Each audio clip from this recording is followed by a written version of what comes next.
Dr. Frankl, what is the difference between people who are able to pick themselves up, get over life's problems, and those who are not? The decisive factor is decision, the freedom of choice, the freedom to come up with a decision. It should be, I would like to become this way or another, in spite of conditions that should only seem to fully determine my behavior. I wish to act freely as a responsible being, which is a human being. I wish to act in accord with heredity and environment, owing what I become to them, but also, if need be, in spite of the worst conditions. This is exactly what you could watch and witness under severe, extreme conditions of stress, or of tragic conditions. Just think of people living for several years under the worst conditions of a prisoner of war camp. There's a whole body of psychiatric literature about that, or for that matter, in concentration camps. And this is what should be acknowledged. People are free, and if you watch or study the lives of such people in just a detached, down-to-earth, empirical, strictly empirical, scientific way and fashion, in another way than you presented it and you commented it in another way, then people get the picture, the impression of a human being as something, not someone, something that is fully determined. Whereas they don't recognize and acknowledge the freedom and the responsibility for themselves, the responsibility for making something or someone out of himself. So your basic philosophy is that life has meaning under all conditions, but how easy is it when there's a sense of hopelessness, a sense of despair, to recognize this meaning? Let me confront you with a somewhat strange definition of despair. As I'm used to proclaiming is that despair can be explained in terms of a mathematical equation. D, capital D, equals S minus M. What does it mean? Despair is suffering without meaning.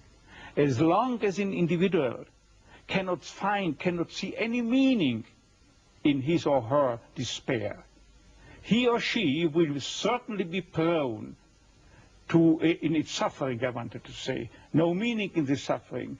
He or she will certainly be prone to despair and, under certain conditions, to suicide. But at the moment they can see a meaning in their suffering, they can mold it into an achievement, they can mold their predicament into an accomplishment on the human level. They can turn their tragedies into a personal triumph. But they must know for what. What should I do with it? But if people, like so many segments of present-day society and population, cannot find any meaning whatsoever in their lives, cannot see anything meaningful, they more often than not have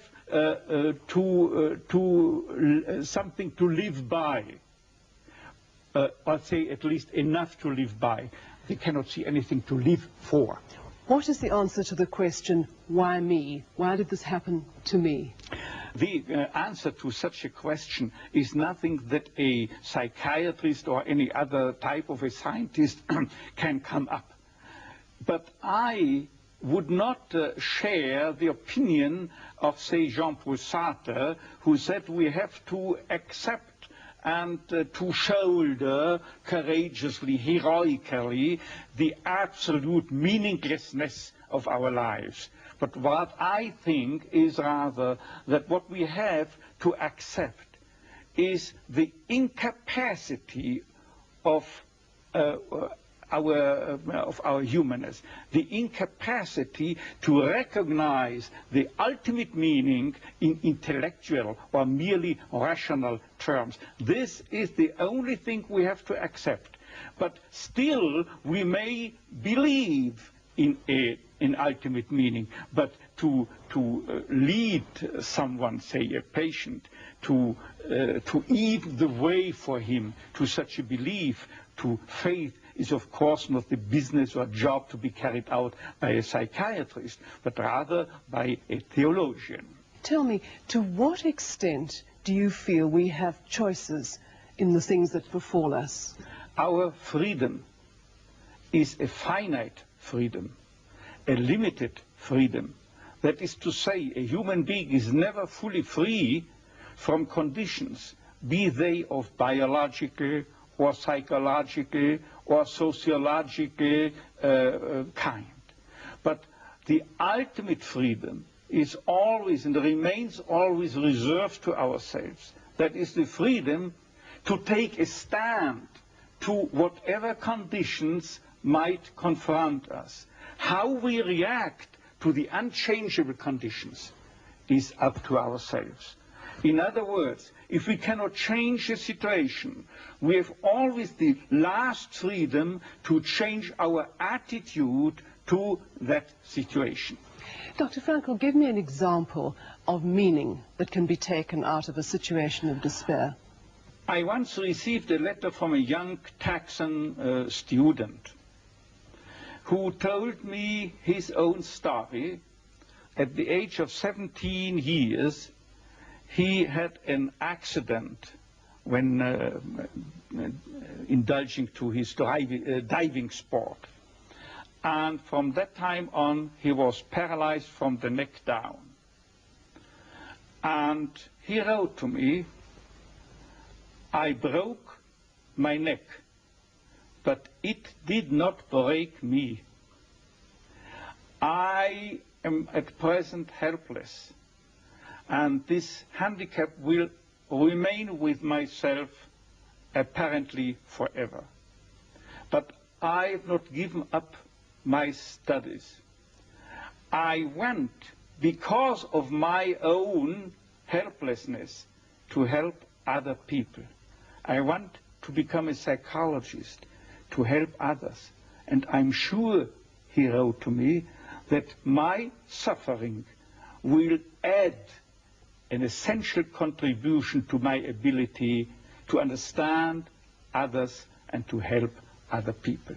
This man, three years later, was invited by me to deliver a lecture, to read a paper at the 3rd World Congress of Logotherapy taking place at the University of Regensburg in West Germany.